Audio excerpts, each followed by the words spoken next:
Hello students, आज के इस वीडियो में हम लोग सर्कल चैप्टर का एक इम्पॉर्टेंट क्वेश्चन करने वाले हैं। क्वेश्चन कुछ इस प्रकार से है। Prove that the parallelogram circumscribing a circle is a rhombus.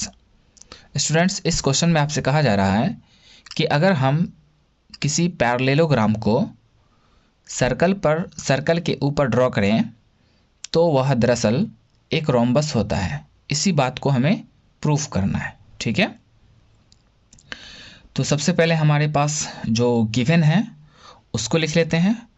और हमारे पास गिवन क्या है, तो एक पैरेललोग्राम है जिसको सर्कल के ऊपर ड्रॉ किया गया है। ठीक है, तो इसको लिख लीजिए। ABCD is a parallelogram circumscribing a circle. ठीक है, इसका मतलब ये हुआ कि ये ABCD एक पैरेललोग्राम है जिसको सर्कल के ऊपर ड्रॉ किया गया, यानी इसका जो चारों साइड है वो सर्कल को टच करता है। ठीक है, जैसा कि इस फिगर में आप देख सकते हैं।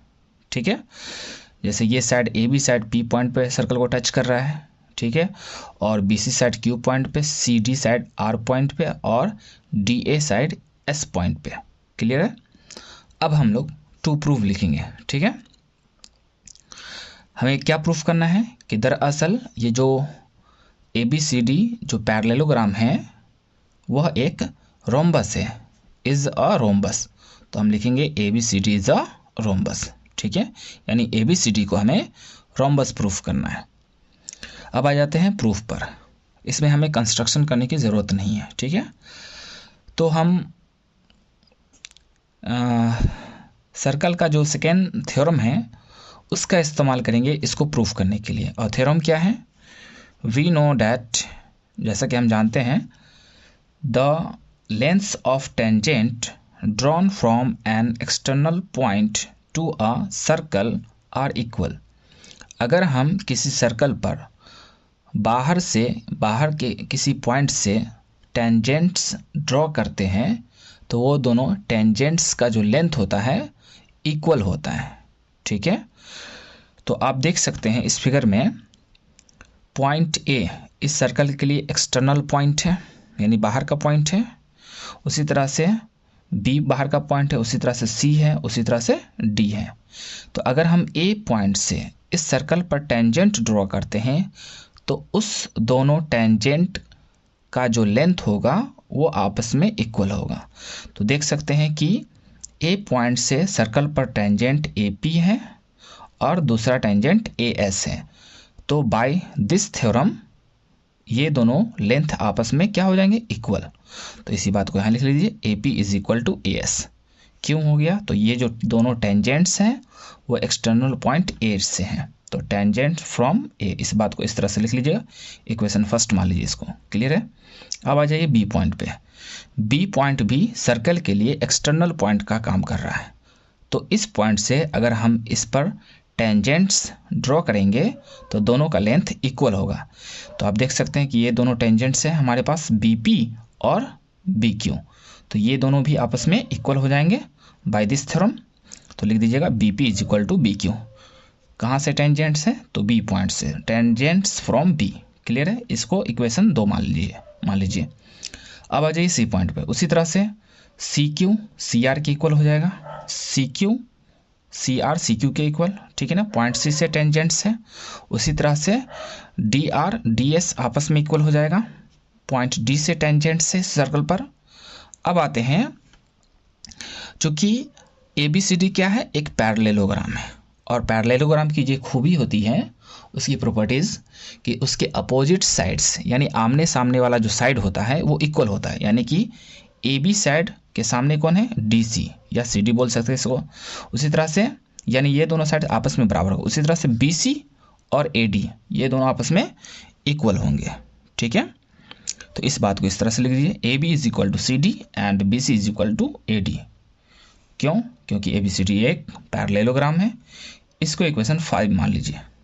अब आते हैं, फिर से समझ लीजिए कि ABCD हमारे पास एक पैरेललोग्राम है। क्या है, ये पैरेललोग्राम है।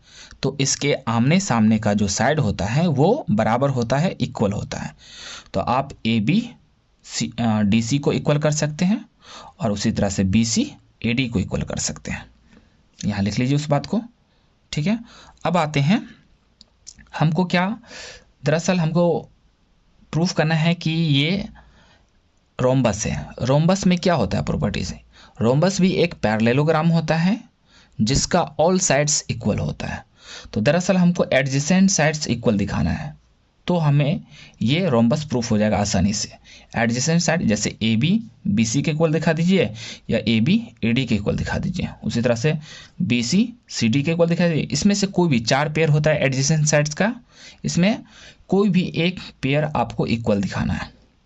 तो हम इसको इक्वल दिखाने के लिए आपको क्या करना है, अपोजिट साइड्स का सम लेके चलना है, किसी भी दो, चाहे A B plus C D लेके चलें, चाहे B C plus A D लेके चलें, कोई भी अपोजिट साइड्स का सम आपको लेके चलना, इतना ध्यान रखिएगा। A B plus C D ये लेके चलिए, अपोजिट साइड का sum A B plus C D.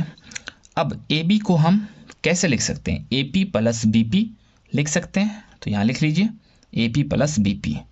उसके बाद सी डी है, तो सी डी को कैसे लिख सकते हैं हम लोग, C R plus D R, ठीक है ना, यहाँ लिख लीजिए सी डी को हमने C R plus D R. Clear है। अब इक्वेशन फर्स्ट, सेकेंड, थर्ड और 4 का इस्तेमाल करेंगे। अब देखो ए पी जो है किसके बराबर, ए एस के बराबर है, तो ए पी के स्थान पर ए एस।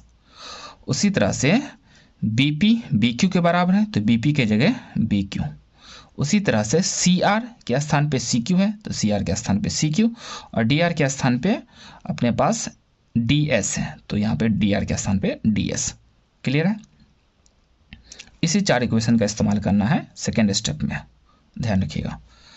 अब आते हैं, आपको क्या करना है कि इस चारों में इसको पेयर लगाना आपको, तो एस वाले को एस के साथ कर लेना है, एस वाले को एस के साथ, यानी ए एस और डी एस एक साथ करेंगे तो फायदा क्या है, ए एस और डी एस मिलकर के हमें ए डी मिल जाएगा, इसलिए, ठीक है ना। तो पहले एस वाले को एक साथ कर लीजिए, फिर क्यू वाले को एक साथ कर लीजिए।